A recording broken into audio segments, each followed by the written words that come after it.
Star Fox Command is a divisive game for many. I have some fond memories of the game, and while I beat Star Fox Assault before Command, well, Command was the first Star Fox game I ever actually owned, and I did enjoy it a fair bit as a kid. I wanted to see where all the different story beats went. Now as a kid, I thought the game's plot was awesome, layered, and had a ton of moving parts.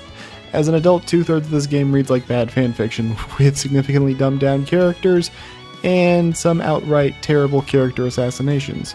But as a game, I still enjoy it quite a bit. It's different, but it was my first introduction to, well, strategy games. Not counting something like Age of War or other Flash games of the like. Overall, I do think this game is ambitious with 9 different endings and a ton of different routes you can take, and while the execution wasn't perfect, it was definitely interesting. Now, that being said, before you can tackle any of those, you have to go through the game's first route, which is kind of like your tutorial run of the game. And while some of the levels are fun, others can feel annoying, and some of them are uncharacteristically difficult, especially for how they felt when I was a kid. And one of those levels is the subject of today's video. Hope you've got yourself some scuba gear because we're going to be diving underwater for this one. Obligatory lead-up is obligatory, so you battle on Corneria and you battle on Ficina, with the early levels acting mostly as tutorials to get you used to the game's mechanics and things like enemy bases and a little bit of fog. Now, Mission 3 on Ficina stands out because that's where we have our boss fight against Starwolf, which is honestly one of the hardest fights in the game, since all we have to work with are Fox and Slippy, and unlike the other games where it's a 4v4 or a 3v3, this boss is presented as a 3v1. Thankfully, their mines have a high chance of spawning pickups for extra fuel, bombs, and health recovery, so if you're lucky, it shouldn't be too difficult, and if you're playing as Slippy, you can show them the wrath of plasma blasters. The level after this takes us to a boss fight against the legendary fraud Andrew Oikane himself, whose death gets retconned more often than Shakti in Star Wars, and yes, I've used that expression a ton, I don't care. I actually do like this boss fight quite a bit though, it is pretty fun. And after the mission's over, we have a conversation that ends up having Fox getting his ass chewed out for being a dumbass because kicking Crystal off the team was a stupid decision, and yeah, Star Fox kind of disbanded anyways, so what was the point of all that? I gotta be honest, a lot of this game is just kind of filled with dumb character assassination moments, and it's really down to Slippy of all people to buck up and carry the team because he's the only one who's not being an idiot. Anyways, off to the subject of today's video. And that subject is Aquas in Chapter 5 of the game, Beneath the Waves. This level walled me for days when I was a kid. I just couldn't beat it, and I replayed the first 4 levels over and over again because those were the ones I were actually able to get past. Now, upon replaying, it's not quite this unbreakable wall of difficulty that Kid Me found it to be, but it's definitely still a rough and unpleasant time, and a mission that I want to skip, and quite frankly, I'd skip if given the choice. So you get here, and you see the map, and yeah, that's a whole lot of fog. This level doesn't have any boss fight attached to it, but it has something that's arguably worse. You think the threat is the monsters hidden in the fog? No, it's the absurd amount of missiles that come your way. This is your introduction to missiles showing up in this game, and while it's not quite as obnoxious as the level that's just straight up titled the Missile Swarm, I do still think it's overkill here. Now thankfully, we do have Falco with us, who does a great job as a high-risk, high-reward flyer. He's a full-blown glass cannon, and he can do a lot of damage very quickly. And we can't forget about Amanda, who also joins us here, and she's another really good unit. And we also have mothership battles, which often end up being boss fights or mini-bosses with a giant stage hazard that takes half of your current HP if the laser beam hits you. Regardless, we still have to deal with everything else under the sea as well, so it can be a pretty tough time.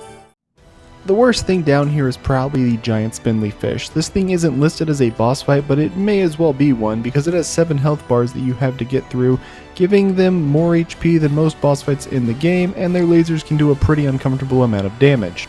On top of this being Star Fox Command, so you'll often find yourself getting hit during the introduction cutscene flying in before you can control your R-Wing. And they also move erratically enough around that there's a decent chance your bombs will straight up miss if you try to drop one on them.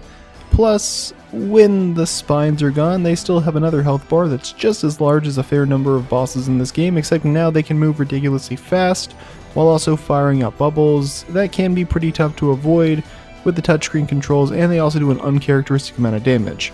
Well, actually, Star Fox bubbles are kind of deadly attacks in these games for some goofy reason. And let's not forget that there are 2 of them, and this is Star Fox Command, so you're on a time limit for any all-range mode fights in this game, and there's 2 of them that you have to take down to win. It sucks because even if you win, there's a high chance you'll waste a lot of time and lose a fair bit of health in the process. In fact, this entire footage of this fight against 2 guys that are classified as regular enemies lasted 3.5 minutes, which is not only longer than a lot of boss fights, but that's longer than a whole lot of levels from Star Fox 64. Additionally, this thing moves ridiculously fast in the overworld and will reach the Great Fox and destroy it by the 3rd turn if you don't take this thing out. But there is a workaround here. As they're regular enemies, they're not immune to missiles, and there are some missiles hidden in the fog that you can get for the Great Fox. But I don't really think that's the most viable option because you have to know where the missiles are. However, if you're going in with knowledge, then you can also bring a missile from the previous level and use the touchscreen to rub away a small part of the fog. And if you don't find the fish, you may just want to reset. But if you do find the fish, you can one-shot it with the Great Fox and skip this battle entirely, which is a very helpful tip that was how I actually got through this level as a kid. The other big issue with this mission is the overabundance of missiles, which are designed to gun it for the Great Fox and not stop for anything. You can't shoot them down with other missiles of your own either. You have to cut them off at the pass because they can go straight through no-fly zones, which just exist to be a nuisance for the player. When you have the Great Red Rod of Instant Kill hurtling towards your ship at Mach 3, and just so the game gets you familiar with them, this level in particular has 3 enemy bases that love to fire off missiles. So much in fact that 2 of them, the hardest ones to get to, will fire off a missile every single turn. So don't be surprised if you see upwards of 5 missiles in this level, and the game treats missiles like a big event with a boss health bar where you have to stay inside the squares like it's Superman 64, because not hitting a square makes you instantly lose the missile's trail, which is a problem when failing to catch a missile also has it move forwards even farther after the battle ends without even using up a turn. And the beacon placements are semi-randomized as well. Sometimes you get easy beacons, while otherwise you're moving all over the place while speeding up faster and faster like that one warp in Star Fox 64's asteroid belt, all while needing to shoot down the missile. My advice here is probably to have Falco on missile interception duty, as he's positioned in the best spot to cut them off at the halfway point. Meanwhile, Fox, Slippy, and Amanda, once she joins, need to go after the enemy bases firing those missiles off. It's just annoying because missing a single missile means you have to drop everything and prioritize intercepting it or face an instant game over, especially since touching a missile on the map stops your flight path dead in its tracks, which means anything else you may have been trying to get done that turn is not going to happen. And don't forget, these maps have a turn limit that's constantly ticking down, and you're going to need to take out the enemy bases to get more turns. Though, for better or for worse, this map shouldn't last you any longer than 5 turns anyways, but don't be surprised if they fire off so many missiles that the only reason they stop is because they ran out of ammo. It's kind of comedic, but also kind of ridiculous. That more or less covers the worst of it, but that doesn't mean the level's over by any means. We still have to take out the enemy bases, each with their own mini-bosses acting as guards. The pufferfish guys are probably the least dangerous of the bunch because bombs can take them out quickly, and they become easier to hit the more damage they take because they become larger targets. They're kind of weird. The blob monster isn't too difficult, but he's another very weird and awkward opponent to fight, as his weak points are constantly moving around and he dances through the sea while firing off ring lasers, sometimes directly at you and sometimes off to who knows where. Thankfully, he is surprisingly weak to bombs as well. A well-placed bomb can take him out in one shot, but it has to hit both of his limbs and the main body all in one go, which isn't guaranteed because for some reason this game is very weird with how it decides to register hitboxes. Still, it is very useful and can help you out a lot, and bombs are actually quite plentiful under the sea here. The manta ray, on the other hand, is far more of a chore to deal with, as he swims around awkwardly, and his weak point seems to be nebulous because he really only takes damage when he feels like it seems.